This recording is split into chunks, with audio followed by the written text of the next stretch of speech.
Pernahkah kalian merasa buntu saat menghadapi masalah yang rumit?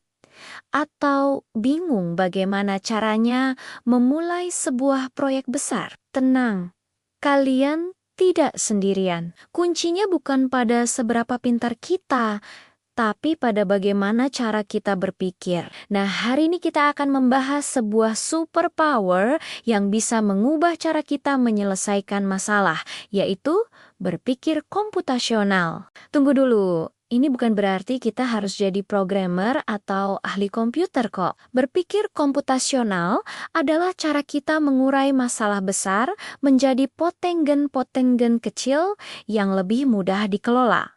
Bayangkan saja, seperti menyusun puzzle. Kita tidak langsung memasang semua kepingan kan? Kita kelompokkan dulu warnanya, cari bagian pinggirnya, baru kita rangkai satu persatu. Itulah esensi dari berpikir komputasional. Ada 4 pilar utama dalam berpikir komputasional.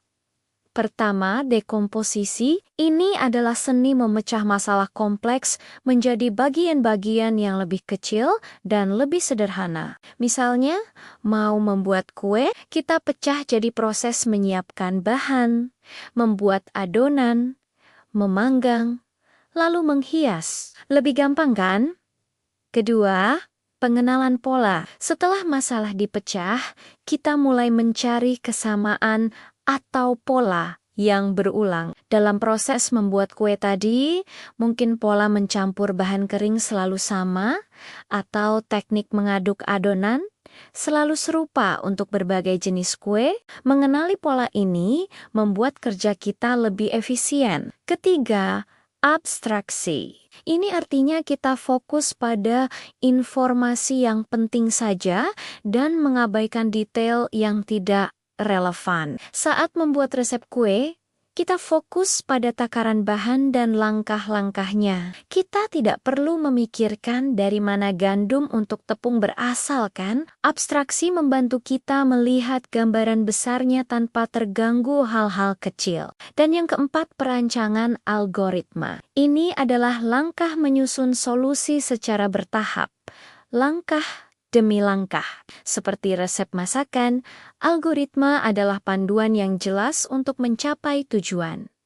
Pertama, campurkan gula dan mentega. Kedua, masukkan telur satu persatu.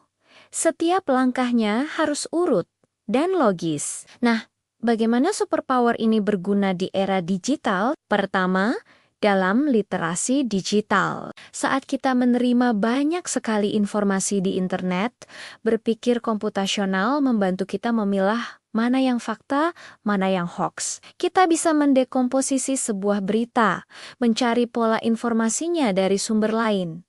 Pengenalan pola, fokus pada inti pesannya abstraksi, dan menyusun langkah untuk verifikasi algoritma. Kedua, dalam pembuatan media game edukasi. Membuat game itu rumit.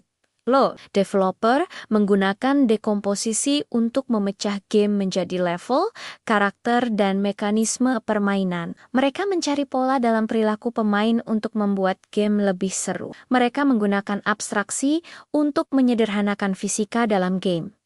Dan tentu saja, seluruh logika game berjalan di atas algoritma yang rapi. Terakhir, yang lagi ngetren nih, rekayasa prompt atau prompt engineering. Saat kita berbicara dengan AI seperti ChatGPT, cara kita bertanya menentukan kualitas jawabannya. Dengan berpikir komputasional, kita bisa merancang prompt yang lebih efektif. Kita dekomposisi permintaan kita menjadi lebih spesifik, kita gunakan pola prompt yang sudah terbukti berhasil. Kita abstraksikan tujuan akhir kita. Lalu, kita susun prompt itu secara logis layaknya sebuah algoritma. Hasilnya, jawaban AI yang jauh lebih akurat dan sesuai keinginan. Jadi, berpikir komputasional bukanlah sekadar skill teknis, tapi sebuah pola pikir yang sangat berguna dalam kehidupan sehari-hari. Dari menyelesaikan tugas sekolah hingga merancang strategi bisnis. Dengan melatihnya, kita bisa menjadi pemecah masalah yang lebih andal, kreatif, dan efisien di dunia yang serba digital ini. Semoga penjelasan ini bermanfaat ya. Jangan lupa untuk like, share, dan subscribe channel ini agar tidak ketinggalan konten-konten menarik lainnya. Terima kasih sudah menonton. Sampai jumpa di video berikutnya.